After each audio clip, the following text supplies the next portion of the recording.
There are a number of things that I want to get to, but you guys just delivered a bit of sports media news that might be interesting in certain small circles, which is the executive vice president who has been running ESPN for a long time, quietly called out by Pat McAfee, Norby Williamson. It is being reported by his personal lackey in the media, Andrew Marchant of the New York Post, a bottom feeder who gets most of his information from Norby Williamson. What'll he do now? At ESPN, that Norby Williamson is quitting ESPN, which means Pat McAfee is celebrating today because he has clearly wrestled control of the place, a place that has been run by Norby Williamson and producers for a long time.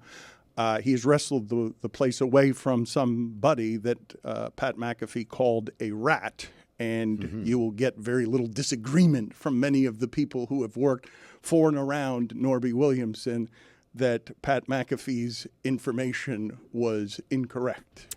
Andrew Marchand works for The Athletic now, so that will be $10 for me. $10 fine. Okay. How does this work? Is Norby sports media talk? Because I have imaging for this. Yeah, sports media talk, yes. Do you get annoyed every time Dan Le Batard pontificates about the sports media industry?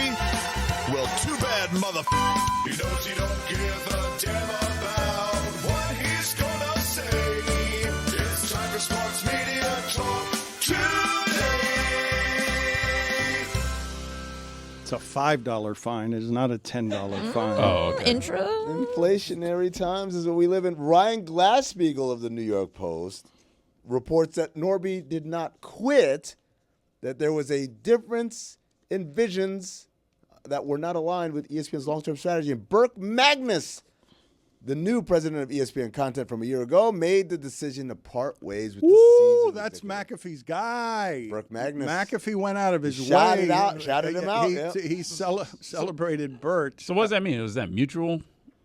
Burke Magnus made the decision to part ways with the seasoned executive. That So he's sounds fired. Like he got fired. The rare parting ways where one person made the decision. Yeah. Strong name, by the way. Burke Magnus. That's a guy that makes decisions. Oh my gosh. BM.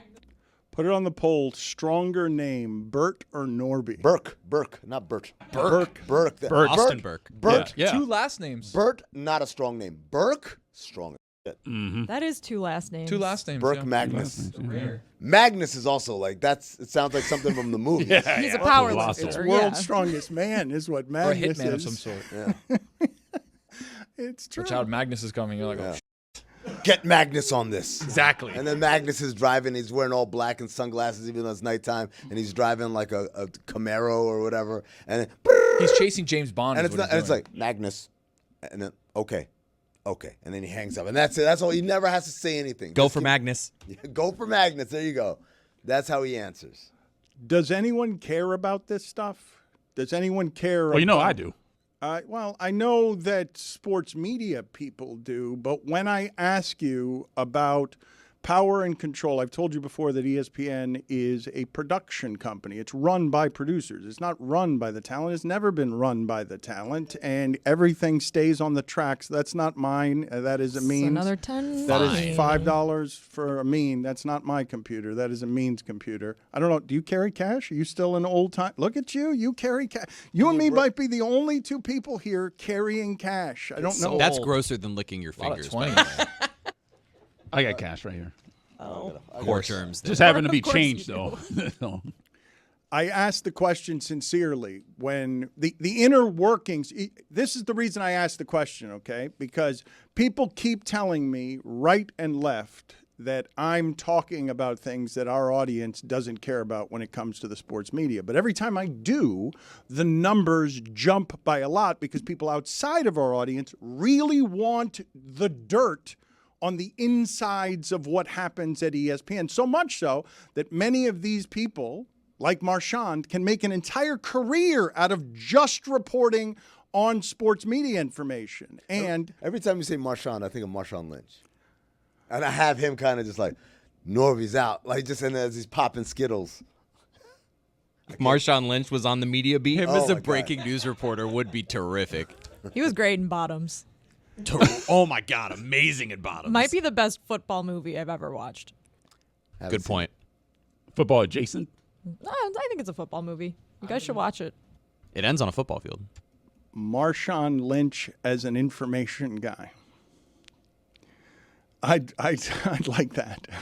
I'd like him just delivering the news however it is that he'd like to say it, because he's but I asked the question sincerely. I know we're interested in it, but I wonder if the public at large is interested in how ESPN is run. It is the worldwide leader, and for many years, quietly, this person's name was not known when, I've told you before, this person was the person who was defending what seemed to be a lot of times at ESPN the most important thing, which is do not let any of the people who are in front of the cameras or with microphones set a precedent that other people can then have the power to use against the company. So when Dan Patrick wants a television in his office, in the biggest show in America around sports with Keith Olbermann, they're like, you can't have a television in your office before doing the 11 p.m. Sports Center, because then Keith Olbermann will want... Everyone wants a TV, which is the dumbest approach ever. Thank you. The TV thing I never understood. And now they all, last time I was in ESPN, they all kind of have TVs in their offices now. Part of it is because now TVs cost like $100, those small monitors. Oh, was this when TVs were like... Yes. Oh, there was okay. like a big box. No, it's Dan Patrick and Keith Olbermann. It was called The Big Show. It was like the biggest show. Well, they called by it the The way, Big Show. he didn't like it that they called it The Big Show because, again, it made them a brand, and he didn't want any brand to be above ESPN. But this is instructive to me. The biggest thing at ESPN was that SportsCenter built the whole thing, and don't contaminate it and corrupt it. It's what got Michael Smith and Jamel gone, is that, wait a minute, we're not ready for this revolution. The thing that needs to be protected is the SportsCenter brand. But the part to me that's interesting about what just happened today is, do you guys realize that Pat McAfee and Stephen A. Smith have now some sort of unprecedented power in the history of the place to call out an executive by name who runs the place, and shortly thereafter, the executive is gone? That's real and substantive shift of brand power. That's ESPN saying, conceding, as Iger is talking to shareholders about what ESPN's digital plan is in the future. What I've told you that's most interesting about the Pat McAfee deal, he blew up a 4-year, $120 million deal to take this one at ESPN, and everyone thinks it's going to fail, but they're letting him do whatever he wants. They're all a little bit afraid of him, and he's not afraid of anybody. I don't have any dog in this fight. I never worked at ESPN with you guys, but I'm just wondering if you're a little jealous you weren't the one to do the... Look, I'm going to say this, man. There is something to when you're going, because I've been through this now twice at 2 different places, where you're going through something and you're like, how does everyone not see that he's the problem? And then you leave, and then shortly thereafter, oh, yeah, that guy's the problem. Like, that's what I was saying for years, but everyone looked at me like I was crazy. This happened to me with the Suns, and it happened with ESPN with Norby, and it's just like, part of it, Jessica's like, you're about time, but then there's another part of it was like, why wasn't anyone listening when I was saying this?